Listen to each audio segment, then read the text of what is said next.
네, 마켓콕 헤드라인이 되겠습니다. 어제 장 마치고 나서 봐야 될 움직임이 있었던 종목들 중심으로 이슈를 좀 찾아와 봤는데요. 좀 하나씩 보시죠. 첫 번째는 다산 네트워크스입니다. 우크라이나와의 이런 연결고리가 나와줬었는데요.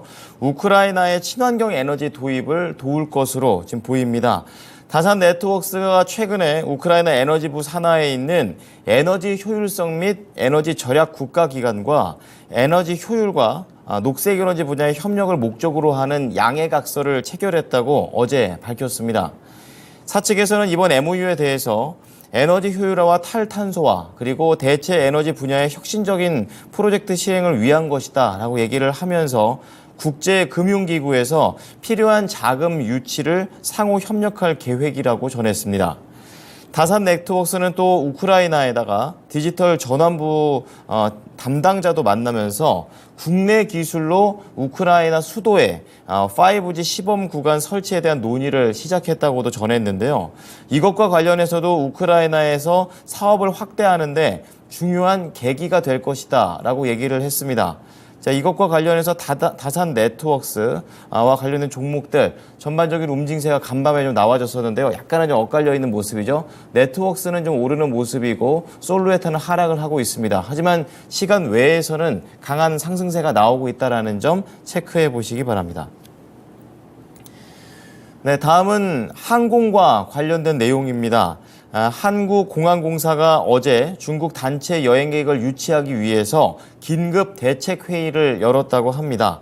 국내 7개 지방 국제공항의 중국 노선을 기존 대비해서 4,500편 더 추가로 증편하겠다라고 좀 밝혔는데요.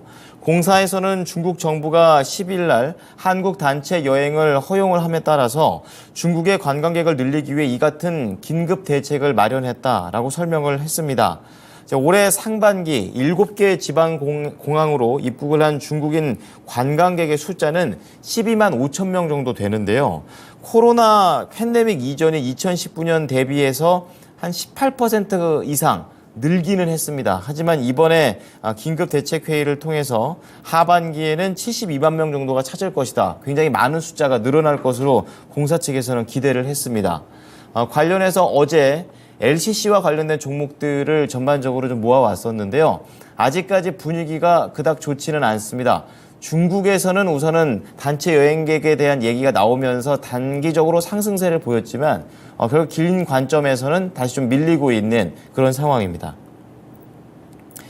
네, 다음은 메디콕스 체크해 보겠습니다. 시간 외 거래에서 급락하는 흐름이 나와줬는데요. 어제 메디콕스가 자본준비금 감액을 진행하기 때문으로 풀이가 되고 있습니다. 앞서 회사에서는 유상증자를 통해서 180억 원 규모의 운영 자금을 확보하기 위해서 2월에 진행을 했다가 최근에 좀 실패를 했고요. 이 실패 때문에 메디콕스는 16일 어제 진행됐던 임시 주주총회에서 제2호 의안인 자본준비금 감액과 결손금 보존의 건을 원안대로 가결하기로 했다라고 밝혔습니다. 이 건 외에 좀 특이한 점은 에너지 사업 경쟁력 확보를 위한 움직임이 나와준 건데요. 에너지 전문 기업인 고미에너지 딜리버리와 MOU를 체결했다고 합니다. 이번 협약을 계기로 메디콕스는 충전소와 에너지 특화와 관련된 플랫폼을 구축한다라는 얘기가 나오면서 신사업에 진행한다라는 그런 힌트도 좀 나왔습니다. 그러니까 전기차 배터리 충전 인프라 사업에 본격 진출한다라는 내용을 밝히게 되면서 시간 외에서는 하락은 했지만 오늘 장에서 호황제가 겹칠 것으로 예상되고 있습니다. 예, 다음은 최근에 좀 뜨거운 흐름을 보여주고 있는 의료 로봇과 관련된 내용입니다. 그 대표적인 종목 중에 하나인 큐렉소가 되겠는데요. 시간 외에서 강세 흐름을 보였습니다. 앞서 큐렉소는 2분기 별도 기준으로 영업이익이 11억 원으로 전년 대비 흑자 전환을 하면서 분위기를 바꿔줬고요. 같은 기간 매출이 29% 늘어나면서 198억 원. 그리고 당기순이익은 15억 원을 기록하면서 매출 기준으로는 역대 최대 분기 매출을 보여줬습니다. 큐렉소는 의료 로봇 매출이 97억 원이 나오게 되면서 전체적인 매출 성장을 견인했다라고 얘기를 했고 지난 1분기 이후 5분기 연속으로 매출 성장을 기록을 한 바 있습니다. 그래서 hyurekso는 앞으로 37개국과 관련해 의료 로봇 인허가 획득을 한다라는 계획을 밝혔고요. 판매가 가능할 것으로 예상을 하고 있습니다. 그리고 하반기에는 미국의 인허가를 추가 확보해서 2025년 상반기에 판매할 수 있을 것으로 전망을 했습니다. 관련해서 큐렉소를 포함해서 루닛이라든지 미래컴퍼니, 어제까지는 좀 부진한 흐름이 좀 나와줬었는데요. 오늘 이 관련된 소식으로 인해서 올라갈 수 있을지 체크해 보셔야겠습니다. 다음은 DB그룹과 관련된 내용입니다. DB메탈이라는 비상장 회사가 지금 유가증권 시장에서 상장 예심을 청구하고 있습니다. 이제 우회 상장을 한다라는 것이 목표가 되겠는데요. 한국거래소에서 어제 16일 날 이 DB메탈이 우회 상장을 위해 유가증권 시장 상장 예비심사 신청서를 제출했다라고 밝혔습니다. 이 DB메탈은 생소하신 분도 계실 텐데요. 2008년에 설립했고요. 합금철 분야에서는 국내 1위, 그리고 정년 합금철 분야에서는 글로벌 기준으로 세계 2위를 기록하고 있는 전문 회사가 되겠습니다. 지난해 6억 6,700억 원의 매출, 그리고 1,480억 원의 영업이익을 기록한 바 있는데요. 이것과 관련해서 유가증권 시장에 상장되어 있는 DB가 이 DB메탈을 흡수 합병할 예정이고요.